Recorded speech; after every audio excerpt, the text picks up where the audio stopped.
तो व्यूअर्स, हम तैयारी कर रहे हैं कक्षा 9वीं सामाजिक विज्ञान में लोकतांत्रिक राजनीति विषय के अध्याय 4 संस्थाओं के कामकाज के सारे महत्वपूर्ण वैकल्पिक प्रश्नोत्तर। इसके पहले के अध्यायों के भी सारे महत्वपूर्ण वैकल्पिक प्रश्नोत्तर हम कर चुके हैं। यदि आपको इसके प्रश्नोत्तर चाहिए तो भी वह चैनल के प्लेलिस्ट पर उपलब्ध है। आप आसानी से देखकर प्रश्नों के उत्तर लिख सकते हो और आप आसानी से याद भी कर सकते हो। तो शुरू करते हैं। प्रश्न नंबर पहला है, सही विकल्पों का चयन कीजिए। इसका पहला प्रश्न है, अगर आपको भारत का राष्ट्रपति चुना जाए तो आप निम्नलिखित में से कौन सा फैसला खुद कर सकते हैं। अगर आपको भारत का राष्ट्रपति चुना जाए तो आप निम्नलिखित में से कौन सा फैसला खुद कर सकते हैं। तो यहाँ 4 ऑप्शन दे रखे हैं। अ है, अपनी पसंद के व्यक्ति को प्रधानमंत्री चुन सकते हैं। ब है, लोकसभा में बहुमत वाले प्रधानमंत्री को उसके पद से हटा सकते हैं। स है, दोनों सदनों द्वारा पारित विधेयक पर पुनर्विचार के लिए कह सकते हैं। और द है, मंत्रिपरिषद में अपनी पसंद के नेताओं का चयन कर सकते हैं।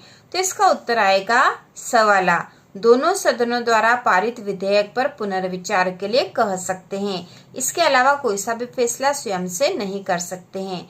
इसके बाद अगला है दूसरा, निम्नलिखित में कौन राजनीतिक कार्यपालिका का हिस्सा होता है। निम्नलिखित में कौन राजनीतिक कार्यपालिका का हिस्सा होता है। तो यहाँ 4 ऑप्शन में है, जिलाधीश, गृह मंत्रालय का सचिव, गृह मंत्री या पुलिस महानिदेशक। तो हमें यहाँ बताना है कि राजनीतिक कार्यपालिका का हिस्सा कौन होता है। तो वह होगा गृह मंत्री। ठीक है, गृह मंत्री। इसके बाद अगला है, निम्नलिखित राजनीतिक संस्थाओं में से कौन सी संस्था देश के मौजूदा कानून में संशोधन कर सकती है।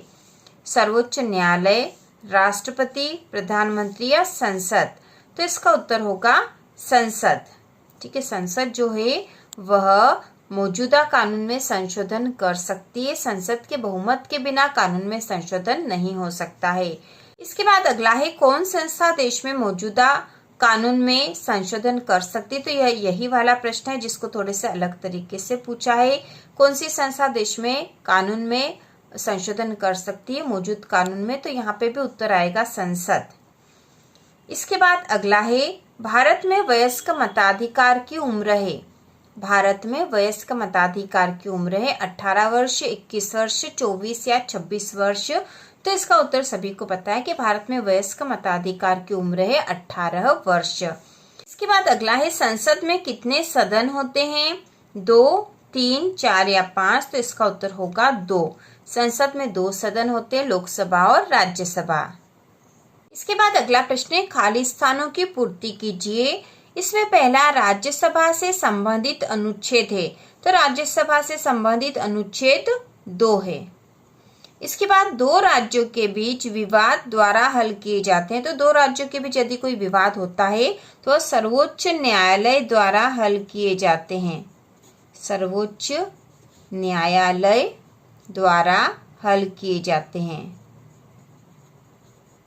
ठीक है, सर्वोच्च न्यायालय द्वारा हल किए जाते हैं यदि 2 राज्यों के बीच कोई विवाद होगा तो। इसके बाद है, कोविड-19 का टीका द्वारा लगाया गया। तो कोविड-19 का टीका सरकार द्वारा लगाया गया। तो यहाँ आएगा सरकार। इसके बाद है, निम्न सदन को कहा जाता है। तो निम्न सदन को लोकसभा कहा जाता है। ठीक है, लोकसभा कहा जाता है निम्न सदन को। ठीक है, निम्न सदन को लोकसभा कहा जाता है जबकि उच्च सदन को राज्यसभा कहा जाता है। इसके बाद अगला है, भारत के वर्तमान राष्ट्रपति हैं। तो भारत की जो वर्तमान राष्ट्रपति वह है द्रौपदी मुर्मू। इसके बाद अगला प्रश्न है, सत्य असत्य का चयन कीजिए। इसमें पहला है, भारतीय सेनाओं का मुख्य कमांडर राष्ट्रपति होता है। तो ये कथन सत्य है। भारतीय सेनाओं का मुख्य कमांडर राष्ट्रपति होता है, सत्य है। इसके बाद दूसरा है, राष्ट्रपति प्रधानमंत्री की सिफारिश पर मंत्रियों की नियुक्ति करता है। तो यह कथन भी सत्य है क्योंकि राष्ट्रपति अपने खुद से मंत्रियों की नियुक्ति नहीं करते हैं और प्रधानमंत्री की सिफारिश पर ही मंत्रियों की नियुक्ति करते हैं। तो यह कथन सत्य है। इसके बाद है, लोकसभा मंत्रिपरिषद को नियंत्रित करती है। लोकसभा मंत्रिपरिषद को नियंत्रित करती है। तो यह कथन भी सत्य है। इसके बाद अगला है लोकतांत्रिक व्यवस्था में शासकों को भी कानून का पालन करना होता है।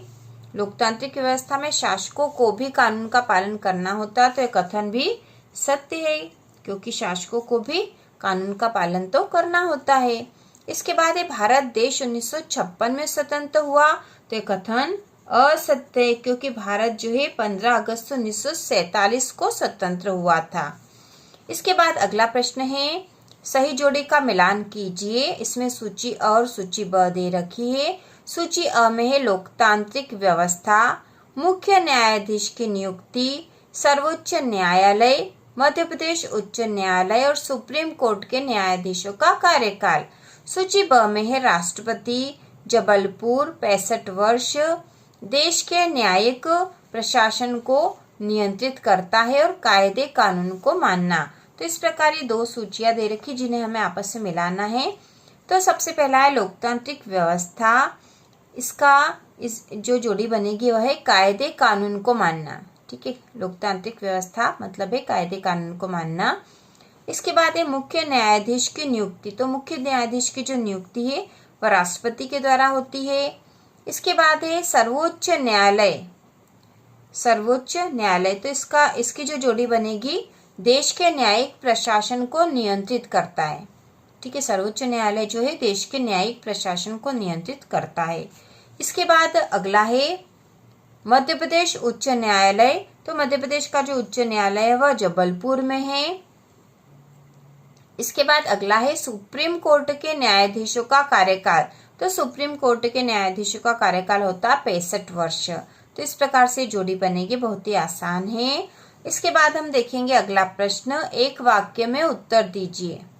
एक वाक्य में उत्तर दीजिए। इसमें पहला निर्वाचन क्षेत्र, दूसरा है संसद में शामिल है, तीसरा है कैबिनेट क्या होती है, गठबंधन सरकार क्या है, समय पूर्व न्यायाधीशों को पद से हटाए जाने को कहते हैं, संसद की संयुक्त बैठक की अध्यक्षता कौन करता है, किसके हस्ताक्षर के पश्चात कानून बनता है, सर्कुलर जारी कौन करता है और प्रधानमंत्री बनने के लिए क्या जरूरी। तो इस प्रकार के प्रश्न आपके एक वाक्य में उत्तर दीजिए वाले प्रश्नों में आएंगे। इसमें पहला जो निर्वाचन क्षेत्र, इसका उत्तर होगा चुनाव की दृष्टि से घोषित क्षेत्र।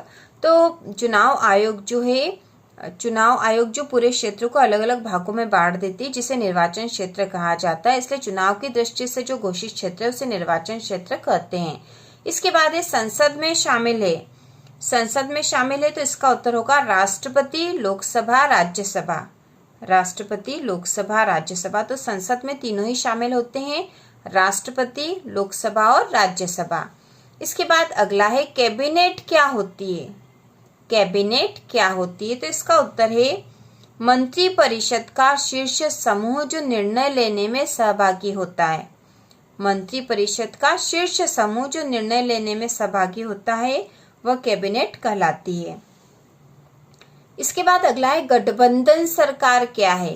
गठबंधन सरकार क्या है, तो इसका उत्तर है विधायिका में जब किसी दल को पूर्ण बहुमत नहीं मिलता है तो 2 या 3 दलों से मिलकर बनी सरकार। ठीक है, 2 या, ठीक है यहाँ पे या अलग आएगा, 2 या 3 दलों से मिलकर बनी सरकार जो है उसे गठबंधन सरकार कहते हैं। ठीक है, गठबंधन सरकार क्या है, तो गठबंधन सरकार उस समय होती है जब किसी एक दल को बहुमत नहीं मिला है। ठीक है, एक दल को बहुमत नहीं मिला है तो 2 या 3 दल मिलके गठबंधन बना लेंगे और अपना बहुमत साबित कर देंगे। तो इसका उत्तर होगा गठबंधन सरकार क्या है, तो इसका उत्तर है कि विधायिका में जब किसी दल को पूर्ण बहुमत नहीं मिलता है तो 2 या 3 दलों से मिलकर बनी जो सरकार है उसे गठबंधन सरकार कहा जाता है। इसके बाद अगला है समय पूर्व न्यायाधीशों को पद से हटाए जाने को कहते हैं।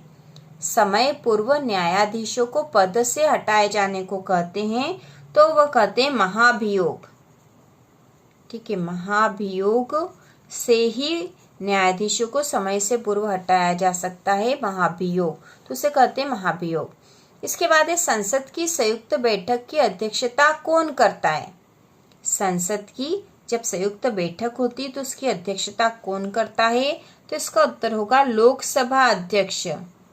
संसद की संयुक्त बैठक की अध्यक्षता करता है लोकसभा अध्यक्ष। यही नियम होता है कि लोकसभा अध्यक्ष ही संयुक्त बैठक की अध्यक्षता करता है। इसके बाद है किसके हस्ताक्षर के पश्चात प्रस्ताव कानून बनता है? किसके हस्ताक्षर के पश्चात प्रस्ताव कानून बनता है? तो इसका उत्तर है राष्ट्रपति। ठीक है, राष्ट्रपति के हस्ताक्षर के पश्चात ही कोई प्रस्ताव कानून बनता है। इसके बाद अगला है सर्कुलर जारी कौन करता है? सर्कुलर जारी कौन करता है? तो सर्कुलर जारी करने का काम होता है सरकार का। इसका उत्तर आएगा सरकार। इसके बाद है प्रधानमंत्री बनने के लिए क्या जरूरी है? प्रधानमंत्री बनने के लिए क्या जरूरी? तो इसका उत्तर है प्रधानमंत्री को लोकसभा के सदस्यों के बहुमत का समर्थन प्राप्त होना जरूरी है। ठीक है, प्रधानमंत्री को लोकसभा के सदस्यों के बहुमत का समर्थन प्राप्त होना जरूरी है, तो ही कोई व्यक्ति प्रधानमंत्री बन सकता है। तो इस प्रकार से एक वाक्य में उत्तर दीजिए वाले प्रश्न हमने हल कर लिए हैं और यह अध्याय 4 के भी सारे वैकल्पिक प्रश्न हमारे तैयार हो गए हैं। इस प्रकार से हम हर अध्याय के वैकल्पिक प्रश्न तैयार कर रहे हैं और इसके बाद हम हर अध्याय के वेरी इंपॉर्टेंट क्वेश्चन भी देखने वाले हैं, जिससे कि आपकी सामाजिक विज्ञान की संपूर्ण तैयारी हो जाएगी। तो इसी प्रकार के और वीडियो देखने के लिए कक्षा 9वीं की संपूर्ण तैयारी के लिए चैनल को सब्सक्राइब कीजिए।